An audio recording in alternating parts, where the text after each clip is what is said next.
हम लोग नया टॉपिक स्टार्ट करने वाले हैं। 7 क्लास का मैथ है। प्रोजेक्ट का नाम है हमारे विद्यालय में झंडा तोलन। इसमें पहला दिन के बारे में आज हम लोग देखेंगे, सीखेंगे, क्योंकि ये जो प्रोजेक्ट रहता है 5 दिन का होता है। पहला दिन, दूसरा दिन, तीसरा दिन, चौथा दिन और 5वां दिन प्रोजेक्ट बना के पूर्ण रूप से टीचर के सामने देना पड़ता है। आज हम लोग का पहला दिन है और पहला दिन में ये सीखना है कि ध्वजारोहण और झंडा फहराने में क्या अंतर है। ध्वजारोहण और झंडा फहराने में क्या अंतर है, एक चीज हम लोग को सीखना है। तो चलिए सीखते हैं कि ध्वजारोहण और झंडा फहराने में क्या अंतर है। इनके कुछ हम बिंदु लिए हैं और यहाँ सीखेंगे कि ध्वजारोहण कब होता है, झंडा कब फहराया जाता है। प्रक्रिया मतलब क्या प्रक्रिया होती है, तो हम लोग ध्वजारोहण कहते हैं और झंडा फहराना कहते हैं। तो देखिए, जब झंडे को खंभा के नीचे से, जब झंडा को खंभा के नीचे से रस्सी के सहारे, कैसे रस्सी के सहारे उसको ऊपर पहुंचा देते हैं। झंडा के ऊपरी सिरा तक, खंभा के ऊपरी सिरा तक झंडा को जब पहुंचा देते हैं उसी को कहते हैं ध्वजारोहण।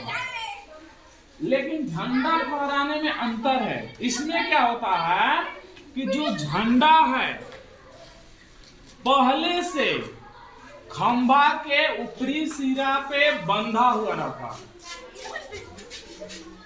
जो झंडा है खंभा के ऊपरी सिरा पे पहले से बंधा हुआ रहता है और रस्सी से उसको खींच के लहरा देते हैं अर्थात फहरा देते हैं। ये हो गया झंडा फहराना। अब अगला बिंदु है कब और कहां, कि कब होता है ध्वजारोहण और कब होता है झंडा फहराना।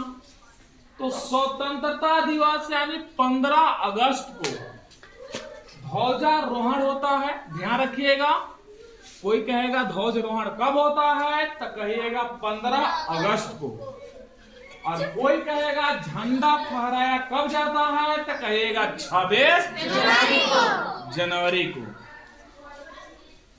अब स्वतंत्रता दिवस को कहाँ होता है, तो लाल किला में होता है। स्वतंत्रता दिवस कहाँ मनाया जाता है, लाल किला में, दिल्ली के लाल किला में मनाया जाता है। जो गणतंत्र दिवस होता है दिल्ली के कर्तव्य पथ पर मनाया जाता है। कहाँ मनाया जाता है, दिल्ली के कर्तव्य पथ पर होता है। अच्छा, अगला है बिंदु की कौन, इसको कौन मानते हैं, कौन फहराते हैं।